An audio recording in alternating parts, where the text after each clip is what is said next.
Welcome back to our Caregiver channel. I'm Martin with Martin Cares, and I do care. So today's topic is going to be on dementia.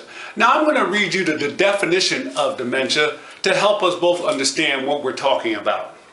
Dementia is a severe impairment or loss of intellectual capacity affecting personality. Alzheimer's is a common form of dementia, believed to be caused by changes in the brain characterized by memory loss, confusion, emotional instability, and progressive loss of mental ability. Now, in my 10 years of hospital work, as well as specialized care for individuals, what I've learned is that dementia is a progressive disease. Now, depending on what level of mental decline you're dealing with will depend on the kind of care and the type of care you will provide. But there are some common denominators, common things that you can do as an approach to caring for someone who has this difficult disease. One of those common approaches goes back to our conversation on general care, and that is scheduling the day. Start out with a wake-up call. That is, try to start the day before that person would actually wake up, giving them warnings about the fact that it's time to start the day. Do that as often as you need to get them started. Lay out bath, clothes, and anything else that are part of the early day approach. Remember to give them choices. The less items that you provide them, the better. So limit it to 2. That will eliminate confusion. Ask them, do you want to wear the brown outfit or the black outfit? The brown shoes or the black shoes? Whatever it is, give them choices and allow that choice to stand unless there's a compelling reason why an alternative is better for them.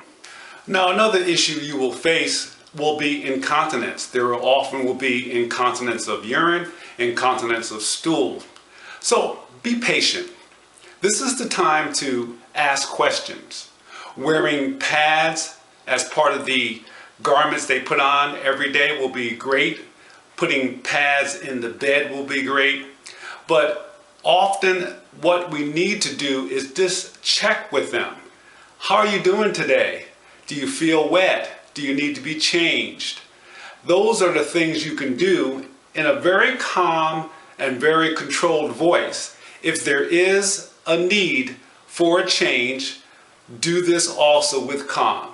There is no problem here. We'll get you cleaned up. That's the approach I recommend. Now, there is another thing associated with dementia that you may want to be on the lookout for. That's called sundowning. This is just a term simply referring to that change between dusk and light. That is, going from light to a darker time of the day. Anxiety, depression, just a general change in mood can be associated with this. Now, there are things you can do, of course, to deal with this, and we want to recommend some things that could help in helping with this phenomenon called sundowning. Have them watch their favorite program or some program that they're more familiar with that will attract their attention for, I'll say, maybe an hour. This hour will give you a chance and give them a chance to experience that whole idea of going from light to dusk without it being a impact that they're even going to be conscious of. We have talked in the past about board games and the ability to use them for distraction. Well, I've had a great success with puzzles. Figuring out where that next piece is to be placed seems to help immeasurably in attracting and distracting them.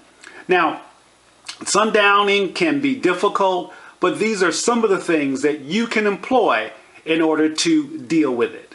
Remember, with sundowning, you want to begin this process before that dusk time appears, giving at least an hour to let that TV program, that puzzle, or whatever it is begin, so that that time goes by without any real interruption because of that darkening hour. The other thing we talked about was incontinence. Now I want to rehearse a little bit about incontinence in this sense. Be sure to get, while the person is being distracted, it's probably time for bed. So begin to get that process ready, laying out pajamas, washcloths, whatever is necessary. Also, keep in mind that the person who is incontinent should not be eating or drinking at least a couple of hours before bedtime. This will help immeasurably with that issue. The difficulty associated with dementia, particularly in close family members, is very difficult at times. They not remembering who you are, mothers, fathers, sisters, brothers, children, very difficult. But again, it requires patience and requires that focus on one day at a time and prayer. So again, how organized you are will go a long way to providing effective care in this area. Now, next week we'll be back with you again. We'll be talking about something that's near and dear to my heart, and that is my own caregiving experience. Subscribe to this channel. Leave your comments. I'm very interested in hearing from you. I'll be here with you again next Friday, and I look forward to that time together soon. Take care. Have a great week.